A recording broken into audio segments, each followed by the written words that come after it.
S, ಸುಮಾರು 4 ವರ್ಷಗಳ ಹಿಂದೆ ಕದ್ರಿ ಉದ್ಯಾನವನದ ಜಿಂಕೆ ಪಾರ್ಕ್ನಲ್ಲಿ ಆರಂಭಗೊಂಡಿದ್ದ ಸಂಗೀತ ಕಾರಂಜಿ ಕಳೆದ 2 ವರ್ಷಗಳ ಕಾಲ ಕೊರೋನಾದ ಹೊಡೆತದಿಂದ ಪ್ರದರ್ಶನ ಸ್ತಬ್ಧಗೊಂಡಿದೆ. ಬಳಿಕವಾದರೂ ಪ್ರದರ್ಶನಕ್ಕೆ ಜಿಲ್ಲಾಡಳಿತ ಮನಸ್ಸು ಮಾಡಿಲ್ಲ. ಸದ್ಯ ತೋಟಗಾರಿಕೆ ಇಲಾಖೆ ವತಿಯಿಂದ ನಿರ್ವಹಿಸಲಾಗುವ ಈ ಕಾರಂಜಿ ವೀಕ್ಷಣೆಗೆ ಜನ ಬರುತ್ತಿಲ್ಲ. ಆದಾಯ ಕುಸಿದಿದೆ ಎನ್ನುವ ಕಾರಣಕ್ಕೆ ಸ್ಥಗಿತಗೊಳಿಸಲಾಗಿದೆ ಅಂತೆ. ಸಂಗೀತ ಕಾರಂಜಿಯಿಂದ ತಿಂಗಳಿಗೆ ಸುಮಾರು 70,000 ರೂಪಾಯಿ ನಿರ್ವಹಣೆಯ ಖರ್ಚು ತಗಲುತ್ತದೆ.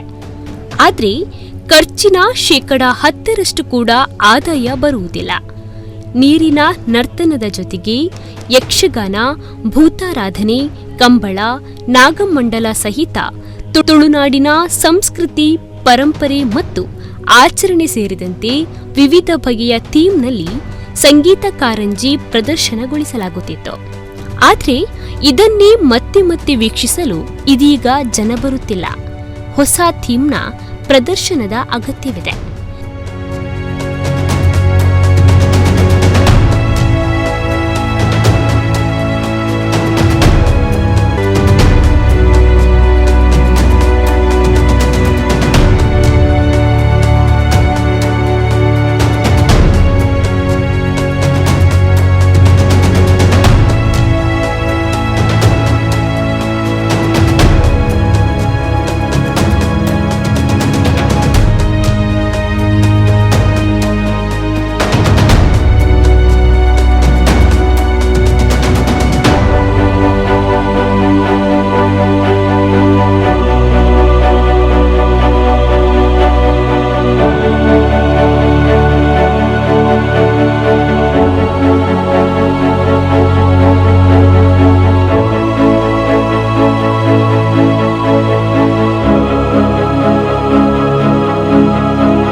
ಸದ್ಯ ಸಂಗೀತ ಕಾರಂಜಿಯನ್ನ ಮತ್ತೆ ಪ್ರದರ್ಶನಕ್ಕೆ ಸಜ್ಜುಗೊಳಿಸಲಾಗುತ್ತಿದ್ದು, ಕೊಳದಲ್ಲಿ ತುಂಬಿರುವ ಕೆಸರು ನೀರು ಪೇಂಟಿಂಗ್ ಕೆಲಸವನ್ನ ಮಾಡಿಸಲಾಗುತ್ತಿದೆ.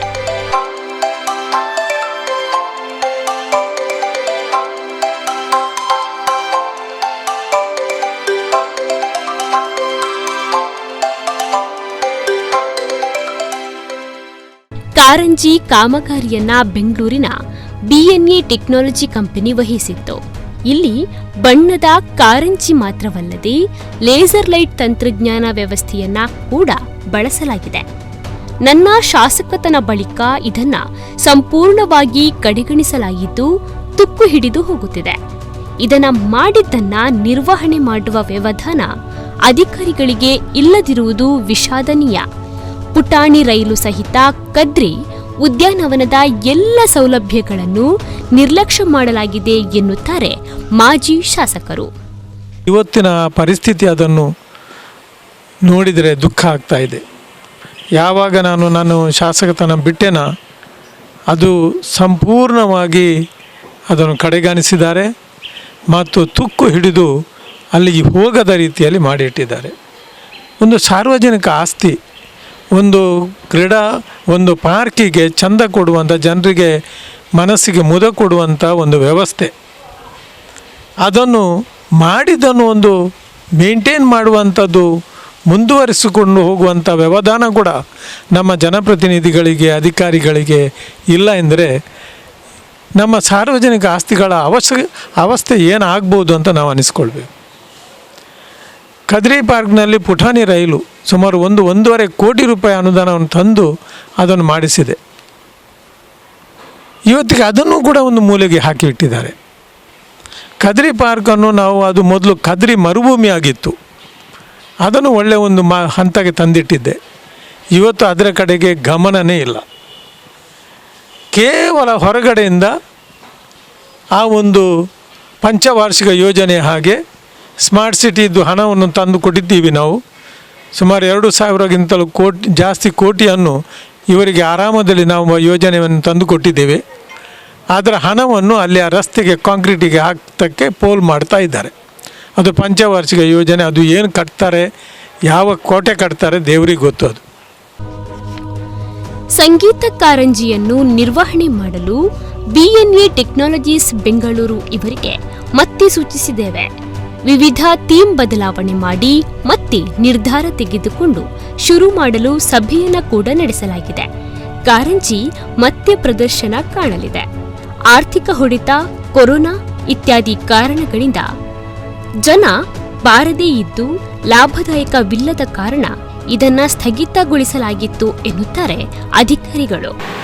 ಸಂಗೀತ ಕಾರಂಜಿ ಅಂದರೆ ಸಂಗೀತ ಕಾರಂಜಿಗೆ ನಾವು ಮೇಂಟೆನೆನ್ಸ್ ಮಾಡಲಿಕ್ಕೆ ಅದನ್ನು ಯಾರು ಇನ್ಸ್ಟಾಲ್ ಮಾಡಿದ್ದಾರೆ, ಬಿಎನ್ಎ ಟೆಕ್ನಾಲಜೀಸ್ ಬ್ಯಾಂಗ್ಳೂರ್ ಅವರು ಅದನ್ನು ಇನ್ಸ್ಟಾಲ್ ಮಾಡಿರೋದು. ಅವರಿಗೊಂದು ನಾವು ಕರೆಸ್ಪಾಂಡೆನ್ಸ್ ಮಾಡಿದ್ದೇವೆ. ಅದನ್ನೆಲ್ಲ ಮತ್ತೆ ರೆಕ್ಟಿಫೈ ಮಾಡಿ ಮೇಂಟೈನ್ ಮಾಡಿ ಕೊಡ್ತೇವೆ ಅಂತ ಬರೆದಿದ್ದಾರೆ. ಅದು ಅತಿ ಶೀಘ್ರವಾಗಿ ನಾವು ಮಾಡ್ತೇವೆ. ಇನ್ನೊಂದಂದರೆ ಸಂಗೀತ ಕಾರಂಜಿ ನಮ್ಗೆ ಇನ್ನೊಂದು ಏನಂದರೆ ಡಿಫ್ರೆಂಟ್ ಥೀಮ್ಸ್, ಅಂದರೆ ಈಗ ಒಂದು ಥೀಮ್ ಇದೆ, ಒಂದು 2-3 ಥೀಮ್ ಆದರೆ ಅದನ್ನು ಉಪಯೋಗಿಸ್ಬೋದು ಇನ್ನೂ ಚೆನ್ನಾಗಿ ಅನ್ನೋದು ಒಂದು ಉದ್ದೇಶ. ಬಟ್ ಥೀಮ್ ಬದಲಾವಣೆಗೆ ತಗಲುವ ವೆಚ್ಚ ಸ್ವಲ್ಪ ಜಾಸ್ತಿ ಇರುವ ಕಾರಣ ಸ್ವಲ್ಪ ಮೀಟಿಂಗಲ್ಲೆಲ್ಲ ಡಿಸೈಡ್ ಮಾಡಿ ತದನಂತರದಲ್ಲಿ ಅದಕ್ಕೆ ಒಂದು ಡೆಸಿಷನ್ ತೊಗೊಂಡು ಇದು ಮಾಡಬೇಕಂತಿದ್ದೇವೆ. ಉದ್ಯಾನವನ ಈಗ ಆ್ಯಕ್ಚುಲಿ ಓಪನ್ ಇದೆ. ಲೇಸರ್ ಆ್ಯಂಡ್ ಫೌಂಟೇನ್ ಮಾತ್ರ ಈಗ ರನ್ ಮಾಡ್ತಿಲ್ಲ. ಅದನ್ನೆಲ್ಲ ಒಂದ್ಸಲ ಇದು ಮಾಡಿಬಿಟ್ಟು ಸರ್ವಿಸ್ ಮಾಡಿಸಿ, ಈವನ್ ಸಿಸ್ಟಮ್ ಇರ್ಬೋದು, ಸಾಫ್ಟ್ವೇರ್ ಇರ್ಬೋದು, ಎಲ್ಲ ಒಂದ್ಸಲ ಇದು ಮಾಡಿಬಿಟ್ಟು ನೆಕ್ಸ್ಟ್ ಅದನ್ನು ಸ್ಟಾರ್ಟ್ ಮಾಡ್ತೀವಿ. ನಮಗೆ ರನ್ ಮಾಡಿದಷ್ಟು ಪಬ್ಲಿಕ್ಕು ಕೊನೆಗೆ ಹೀಗೆ ಕೋವಿಡ್ ಸಂದರ್ಭದಲ್ಲಿ ಏನಾಯ್ತು ಅಂದರೆ 5-10 ಜನ ಬರೋಕ್ಕೆ ಸ್ಟಾರ್ಟ್ ಆದರು. ಕೆಲವು ದಿನ ಬರೋದೇ ಇಲ್ಲ. ಹಾಗಾಗಿ ಅದನ್ನು ಸ್ವಲ್ಪ ನಾವು ರನ್ ಮಾಡೋದು ಕಡಿಮೆ ಮಾಡಿದ್ದೇವೆ. ಟಿಕೆಟಿಗೆ ಫಸ್ಟ್ 50, ಲೇಸರ್ಗೆ 50 ಮತ್ತು 25 ಇತ್ತು. ತದನಂತರದಲ್ಲಿ ಪಬ್ಲಿಕ್ಕಿಗೆ ಯೂಸ್ ಆಗಲಿ ಅನ್ನೋ ಉದ್ದೇಶದಿಂದ 30 ಮತ್ತು 15 ರೂಪಾಯಿ ನಾವು ಮಾಡಿದ್ದೇವೆ. ಅಡಲ್ಟ್ಸ್ಗೆ 30 ರುಪೀಸ್, ಚಿಲ್ಡ್ರನ್ಗೆ 15 ಅಂತ. ಅದೇ ರೀತಿ ಉದ್ಯಾನವನಕ್ಕೆ ಅಡಲ್ಟ್ಸ್ಗೆ 10, ಚಿಲ್ಡ್ರನ್ಗೆ 5 ಅಂತ. ಆಲ್ಮೋಸ್ಟ್ ಕೋವಿಡ್ ಬರೋ ಮೊದಲುವರೆಗೂ ಅದು ರನ್ ಆಗಿದೆ. ಕೋವಿಡ್ ಯಾವಾಗ ಎಂಟರ್ಟೈನ್ಮೆಂಟ್ ಯಾವುದೇ ನಡೆಯುವಂತಿಲ್ಲ ಅನ್ನೋ ಸರ್ಕಾರಿ ಆದೇಶ ಬಂದ ನಂತರ ನಾವು ಲೇಸರ್ ಆ್ಯಂಡ್ ಫೌಂಟೇನ್ ಶೋನ ರನ್ ಮಾಡೋದನ್ನು ನಿಲ್ಲಿಸಿದ್ದೇವೆ. ಇಲ್ಲಿವರೆಗೆ ಎಕ್ಸ್ಪೆನ್ಸಸ್ ಅಂತ ಬಂದರೆ ಅಲ್ಲಿ 2 ಜನ ಇದ್ದಾರೆ. ಒಂದು ನೈಟ್ ಆ್ಯಂಡ್ ಡೇ ವರ್ಕ್ ಮಾಡ್ತಾರೆ ಗಾರ್ಡ್ನರ್, ಅದು ಮೇಜರ್, ಮತ್ತು ಎಲೆಕ್ಟ್ರಿಸಿಟಿ ಆಲ್ಮೋಸ್ಟ್ ನಮಗೊಂದು 97,000ವರೆಗೆ ಪರ್ ಮಂತ್ ಎಕ್ಸ್ಪೆನ್ಸಸ್ ಬರುತ್ತೆ.